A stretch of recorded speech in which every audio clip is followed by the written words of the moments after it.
at bi pas en pleine période de Covid parce que ñu ngi arrêté compétition yi depuis le mois de mars. ñu ko commencé mois de mars boobu ñu ngi ci woon peut-être ay moins d'une dizaine de cas donc ñu continuer donc bu ñu ko arrêté ñu xool ak mesure yi état bi jël pour aar nit ñi ci évolution Covid bi malgré loolu ak kii bi dafay am doole tout le temps comité d'urgence fédération sénégalaise de football ñaari yoon réunion nañu dàq championnat bi ba bi mujj bi mu jël moo doon ñu commencé waat pour mois de novembre pour que ak des mesures sanitaires pour xool naka la ñu mën a pour ñu ñu reprendre mais bi ñu amaat bi ñuy defee comité exécutif bi nga xam ne moo waroon entériner loolu situation bi gën a doy waar ñu ne kon vraiment mënuñu commencer au mois de novembre nañ ko dàqaat ba mun a reprendre pour ñu mën a maîtriser bu ñu maîtriser kii bi Covid bi mën a reprendre championnat ci leen ko wax ne donc ñu ngi commencer compétition au mois de janvier ñu commencer mois de janvier aussi dafay laaj bu fekkee da nga toog juróom-ñetti weer yoo xam ne amoo activité dafa laaj préparation boo xam ne dina la permettre au moins nga par palier juróom-ñetti semaine mooy ñaari weer yoo xam ne dañ ci mën a préparer pour une compétition en janvier donc ñuy utiliser donc entraînement yi mu commencer en tout cas au plus tôt au début du mois d'octobre et pour que équipe yi mën a préparer octobre bi yëpp novembre bi yëpp ak def seen ay matchs amicaux de décembre pour mën a commencer en janvier. gis nañu équipe yi bëri ñu ngi préparer seen rentrée concrètement côté médecine lan ngeen jël comme matuwaay pour mën leen accompagner parce que gis nañu cas communautaire bëri na fi te joueurs yi bëri seen kër lañ nekkoon. waaw boo xoolee bépp équipe bu war a commencer dafa war def ñii ñu ngeen fi fekk tey U17 yi dugg gu ñu regroupement mais dañ leen di defal test Covid bu ñu ko defee ba pare résultat yi bu génnee suba ñu xool ñi ci négatif ñu leen door a jël pour ñu continuer observer geste barrière yi nga xam ne dañ ci positif ñu dugal leen ci circuit ministère de la santé pour ñu traiter leen donc la première étape mooy da ngay def test Covid obligatoire pour ñëpp aussi bien joueurs yi encadrement chauffeur bus bi directeur centre Diamniadio bi ñi nekk ci cuisine yi ñëpp ñu xam ne dañuy am contact ak joueurs yi danga war a def test Covid ñoom bu ñu négatifee ñu continuer prévention benn bi mooy port de masque ñaareel bi mooy distanciation sociale ñetteel bi mooy di raxas sa loxo foo nekk soit à l'eau savonneuse wala ak gel pour que ñu mun a au moins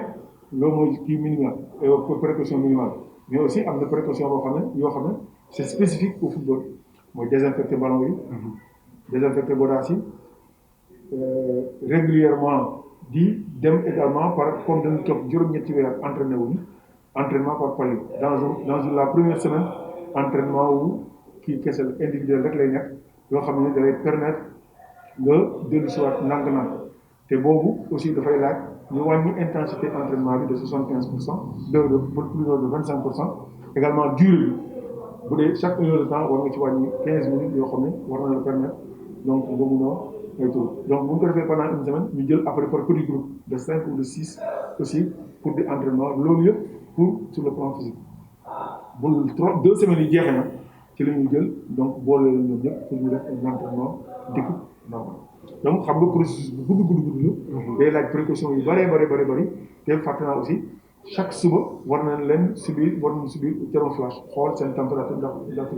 képp ku ci am aussi sot bu ndaw wala sëqët bu ndaw wala fièvre wala bopp bi metti ak loo mënti am war nga ko wax équipe médicale bi mu saytu la xool ndax du Covid bi wala déet wala du de toute façon beneen feebar boo xam ne également même bu Covid bi donc vraiment liggéey bu bëree la bu précis bu gudd boo xam ne noonu leen war a def donc pour équipe bi mën a reprendre seen. d'accord pour équipe nationale bi bëgg nañ xam ndax FIFA dugal na ci loxoom mooy sama première question bi deuxième question bi mooy équipe nationale gis nañu peut-être ñoom seen test lu xaaw a métti seen boor mais boo demee ci club yi nga xam ne pour ñu fay joueurs yi sax c'est tout à fait un problème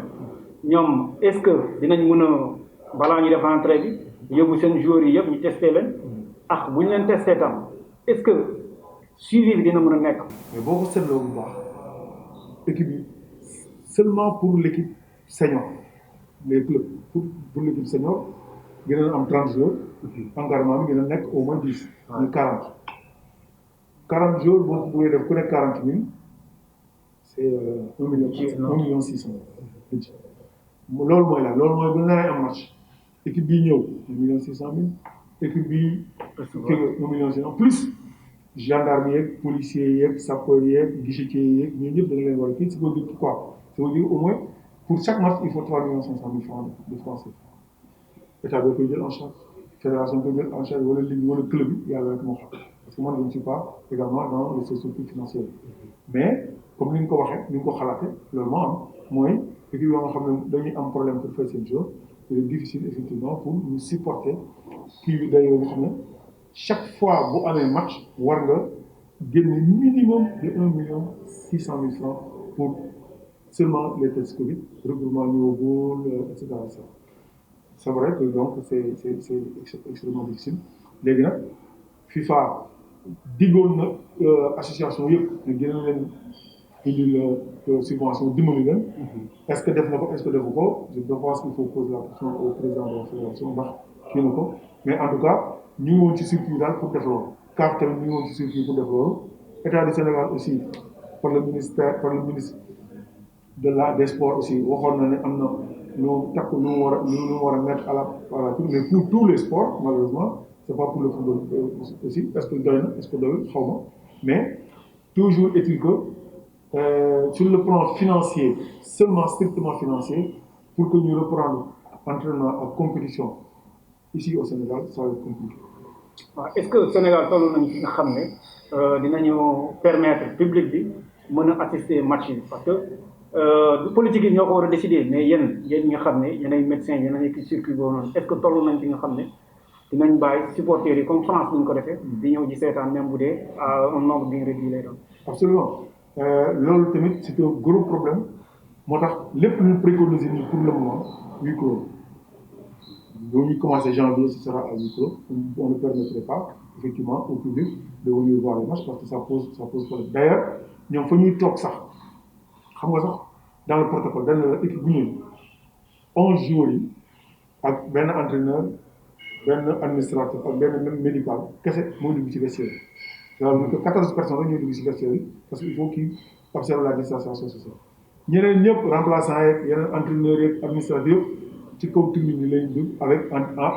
et à distance loolu bu ñu ko defee benn équipe defal ko benn équipe également lii des par rapport ak tribune si considère la tribune ko fekk xam nga du bari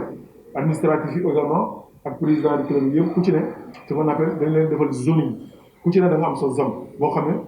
fa ngay dugg ak circuit bi ngay def doo dajeeg par exemple entraîneur c'est-à-dire un président de club mënul daje entraîneur un joueur mënul daje ak président de club un journaliste mënul daje un club parce que ku ci ne dañ lay defal zone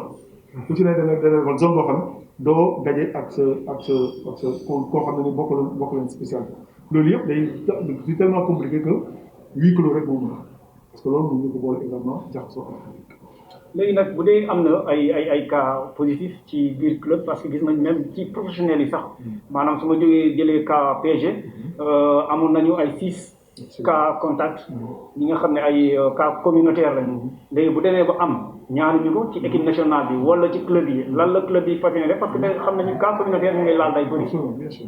waaw loolu bu club yi ñoo koy décidé ñun ñoo koy décidé en relation avec le ministère de la santé France. C'est dynamique, ça a été dynamique. 4 boo amee 4 kii seulement cas ce match dañ koy annulé léegi ñu ngi 10 je pense que 10 c'est beaucoup. Au Sénégal nous sommes obligés effectivement de dire boo amee 4 wala 5 nous sommes obligés de suspendre le tour. Cela veut dire quoi? Cela veut dire qu'on ira vers beaucoup de forfaits, en tout cas beaucoup de matchs annulés parce que tout simplement s'il y a des cas communautaires, même si même pas de cas communautaires, mais c'est des cas contacts, mais de positivité des tests de Covid, nous serons obligés, pour amener on est obligé donc de suspendre le match parce que contamination bi nar a am après en tant que spécialiste yow lan ngay jox comme conseil pour bépp sportif ak dirigeant yi nga xam ne ñu ngi lay déglu actuellement. waaw conseil bi ñu leen joxe mooy bi ñu leen doon jox depuis le début bi ñu leen jox depuis le début moom la aussi ministère de la santé di préconiser par rapport parce que quand on est en état de guerre warul am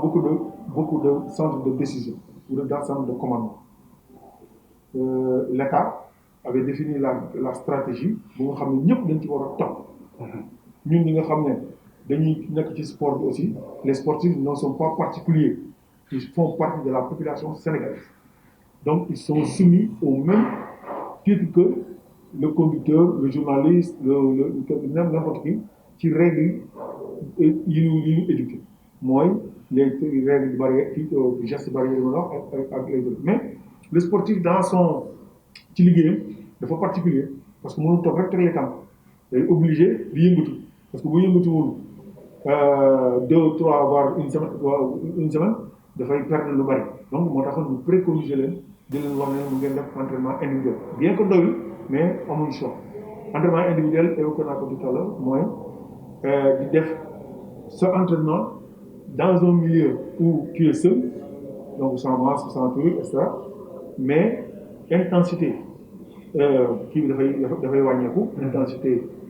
activité physique bi dafay wàññeeku durée bi également dañ koy wàññi loolu boo ko defee pendant toute la durée de kii boo fekkee ne da ngay reprendre di nga am tuuti loo dese qui te permettre de pouvoir donc loolu rek la mën a ñaax kii mooy leneen waxoon depuis le début peut-être topp nañ ko ba léegi bu ñu waree commencer dinañ leen mayaat une semaine mais en suivi contrôlé individuellement ñu xool ndax effectivement ñu ngi ci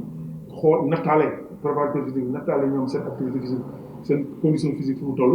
et en fonction de cela mu dem deuxième partie bi nga xam ne 5 à 6 jours la ñu war a jël pour tàggal leen avant ñu dem ci troisième semaine boo xam ne jour l'équipe dans sa globalité